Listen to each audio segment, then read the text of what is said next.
After I reviewed Blur a couple weeks back, I received a lot of messages asking me what my thoughts were on some of the other racing or car games that came out lately, so I shot Sony Computer Entertainment an email and requested a copy of their latest game, developed by United Front Games, the PlayStation 3 exclusive ModNation Racers, and they were happy to send me a copy so I could answer all of your questions.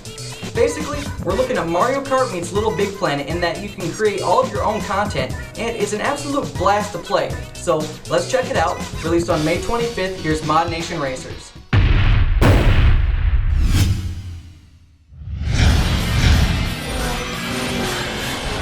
Basically, the story puts you in the shoes of the ModNation Racing Championship's hottest new racer, Tag, and you're taken under the wings of an ex-racer named Chief, who basically shows you the ropes and guides you through the tracks. The owner of a crappy auto dealership named Conservative Motors tries throughout the adventure to buy out Tag because he realizes his potential to make lots of corrupt money, and that's pretty much it. There's a little bit of conflict between the two parties, but it's not all that interesting. The game is kind of cutesy and funny, and the story kind of just plays on that. It's not deep or anything like that, just lighthearted and entertaining. I think more importantly though, before each race you'll get a little cutscene with a couple racing commentators who are pretty damned hilarious. I won't ruin their conversations for you, but it's essentially one just totally bullying the crap out of the other one, and it's damn funny. Let's get ready to race! Booyah!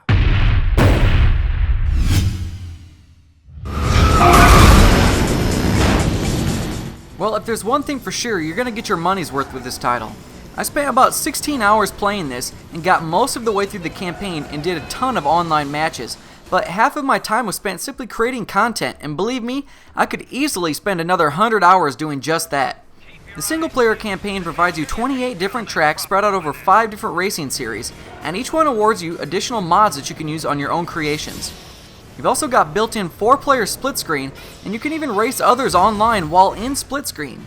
On top of that, there are casual races where you specify the track and parameters of the race, or you can let the computer do it for you in an XP race where you level up after gaining enough XP, but I didn't find any purpose for this other than to flex the size of my electronic penis. See, normally in online games when you level up, you unlock content or get more powerful, but this literally does nothing for you. When you boot up the game, there's no menu to let you decide what to do. You actually enter a hub where you're driving around with other online players and decide if you want to play single player races, online races, enter the creation station, or even play the hottest tracks on the net for the week. The Hot Lap Race pits you against yourself and the world as many times as you like on a weekly defined track to see how fast you can complete a single lap, and if you're in the top 10% of the day, you'll get a big chunk of bonus experience. But be warned, you've got to be damn good to even compete.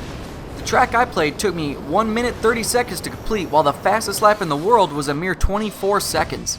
Now, there are a couple bad things with the design as well. For one, the loading times in the game are terribly long, and they happen all the damn time. 30 seconds to a minute before and after each race, and while changing zones in the main hub means you're going to be waiting almost longer than you're going to be playing.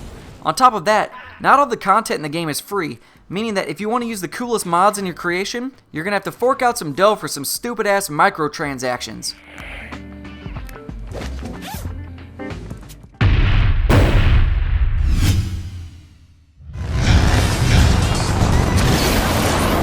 The racing mechanics are very similar to those of Mario Kart or Blur, but there are actually no differences in the karts.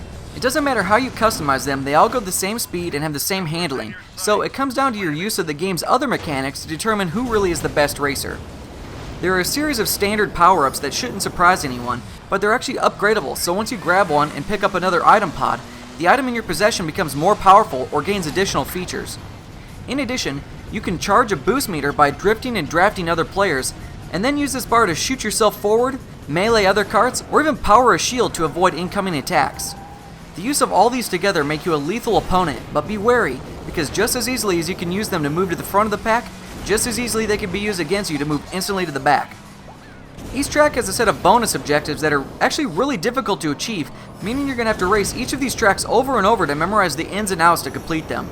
On top of that, the enemy AI is what seems like nearly impossible, so when you finally do beat some of these levels, you're going to seriously jump for joy. The rest of your time in the game is going to be spent creating racers, karts, and tracks, and testing out any others you come across. All three systems offer limitless combinations of objects, materials, colors, and patterns, giving all you artistic peeps out there an outlet to show off your skills in public. The top tracks, karts, and racers each week are prominently displayed in the hub for you to download and use for yourself, and the creators of these are truly amazing designers and should likely themselves look into careers in game design.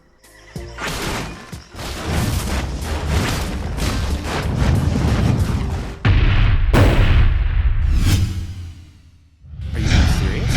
Absolutely not! The graphics in the game combines the cartoony look of Mario Kart with the 3D depth and detail of Little Big Planet. There is animated cutscenes spread throughout the campaign, and they just work really well with the overall look and feel of the game. The voice acting is hilarious, the sound effects are spot on, and the soundtrack is upbeat and entertaining, but the real star of the show is the limitless customization options of the Creation Station. There are just so many different ways you can make your racers, karts, and levels look, and the detail on the objects that go into the racetracks is amazing. Seriously, you're going to spend a ton of time creating things here. It's just so fun.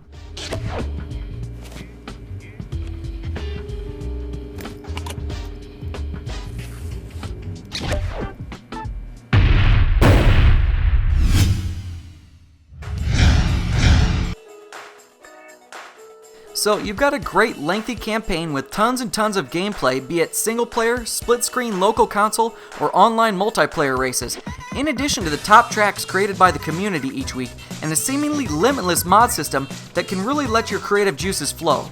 The gameplay is fun and exciting, yet sometimes frustrating and extremely challenging, and the game is not without its flaws, especially when it comes to the terrible loading times before and after each race. So, is ModNation Racers the kart game you should really pick up, or should you spend that hard-earned dollar on Blur?